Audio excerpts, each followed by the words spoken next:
Hey, how you doing? It's Randy again.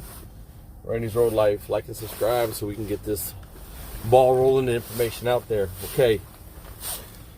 Detention pay. All right, guys. For some companies, this is a serious issue because we come to these shippers and receivers, and we don't get paid for moving our tandems. We don't get paid for pre-trips or post-trips. There's a lot. We don't get paid to fuel the truck.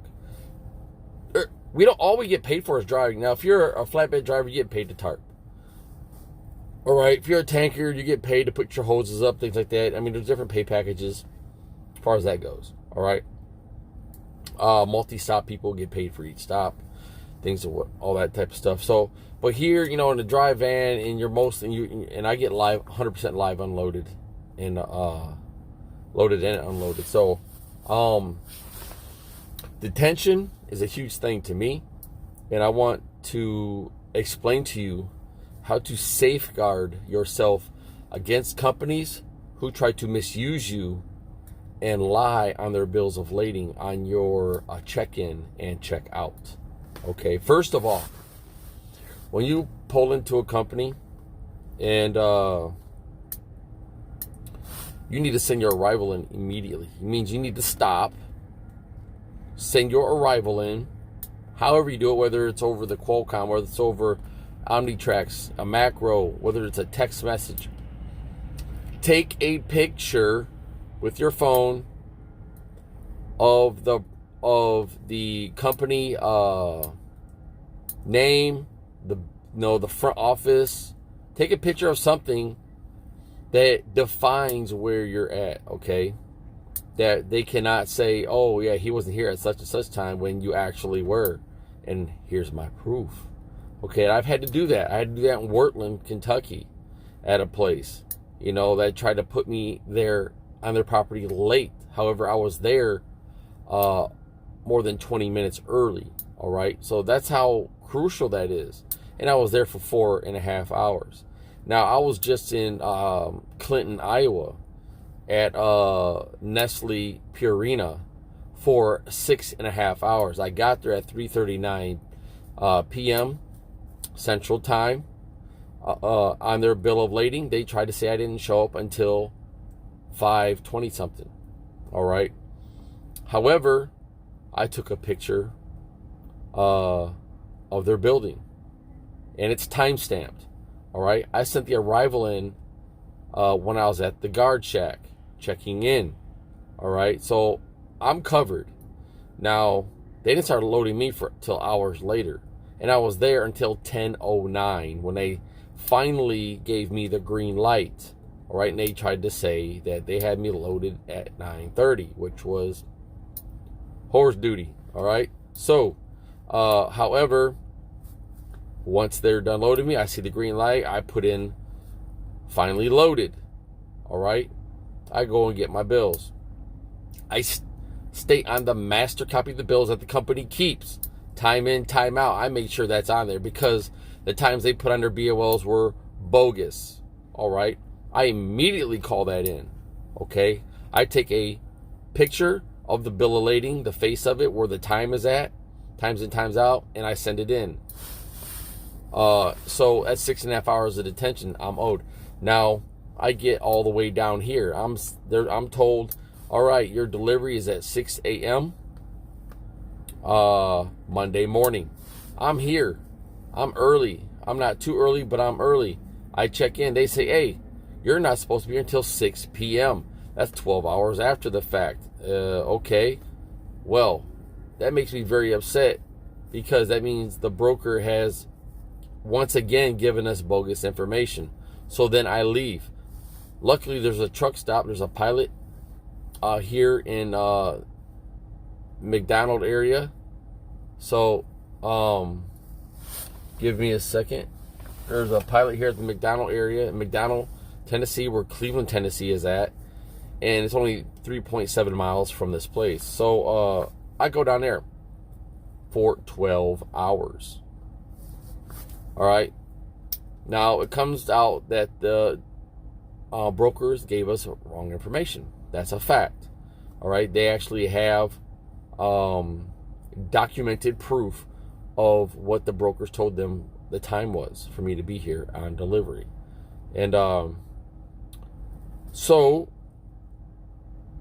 now they owe me detention yet again because I'm here still. They just got me unloaded. They're going, and it's lumper stuff, blah, blah, blah. So they're going through all the pieces, things like that. And even though I got a green light, I'm still here.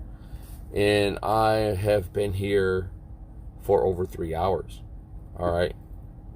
Now, they owe me about 21 and a half hours of detention pay at $30 an hour. $25 to $30 an hour. Right? And I was told, because they called me, this is through Nolan Transportation. They called me, and we're calling you concerning the load delivering in Cleveland, Tennessee. I said, yes. And by the way, let's discuss this detention pay you're supposed to owe me. They said, yeah. Well, they're giving me layover pay instead. So it's, we're going to see how much that is. I'm not sure. But I'm not coming cheap, right? Because they completely ruined my home time. Because I was supposed to be home today. You know, I had an eye examination to get done because I'm getting new glasses. And on top of that, I'm supposed to be grocery shopping with the wife, you know, for Christmas dinner. So this is, they've messed up most of my day. Because I'm supposed to be home right now. Okay? So I'm not happy about that whatsoever. So I'm not going to get home until well after midnight. Probably like 2 in the morning or whatever. Because I'm waiting for them to come to my truck and let me know if I have to get an EFS code in order to pay them or not. So we shall see. So when they are done loading you, okay, please send in your time of unloading when they come and you get the bills. Sign on your bills. Please sign on your bills. Your time in and your time out. Right? Sign on that. Sign on their copy and your copy. This safeguards you as the driver because we're already taking advantage of what we don't get paid for. Okay? So, in order for you to maximize and not your dollar and your time and your wages, all right, and not get screwed out of money because you're working, all right, and when your tires do not move, you do not get paid, all right? So, when you are in detention, they are detaining you from further delivering more freight. That way you can increase the dollar amount on your settlement. They owe you money. All right? Do not let these companies rob you. So safeguard yourself. Take pictures. Take notations. Use text messages.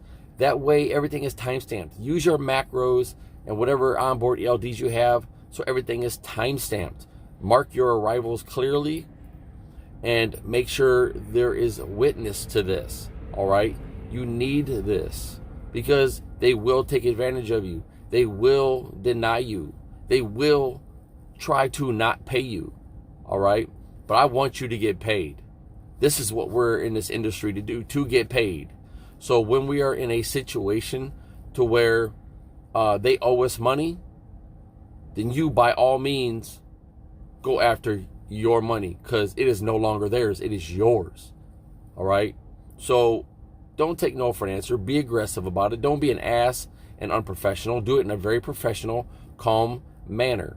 But allow them to know you're not naive and not a pushover, and you are telling them, hey, look, this is what has occurred. I have proof. You have said proof. Therefore, you owe me this amount of money. All right? Whether you're a company or lease purchase or independent contractor owning your own truck, this is vitally important. All right? Especially when you're a lease purchase or owner op, is that we got so much overhead, you know, and we got to keep our tires moving, you know, so we can maximize our bottom line. So that's what it's all about. That's what business is about. We're no different than any other business. All right? When our business is not moving and not manufacturing and not making money, then we are losing money in the process. And that is the mindset you have to have. So with that, this is me hopefully giving you guys some alignment. Maybe some of you guys already know this, but let's go after it. All right, let's go after it. This is what we're in these trucks to do. And let's be serious about that. You know, don't play the games. Don't monkey around when we're doing this.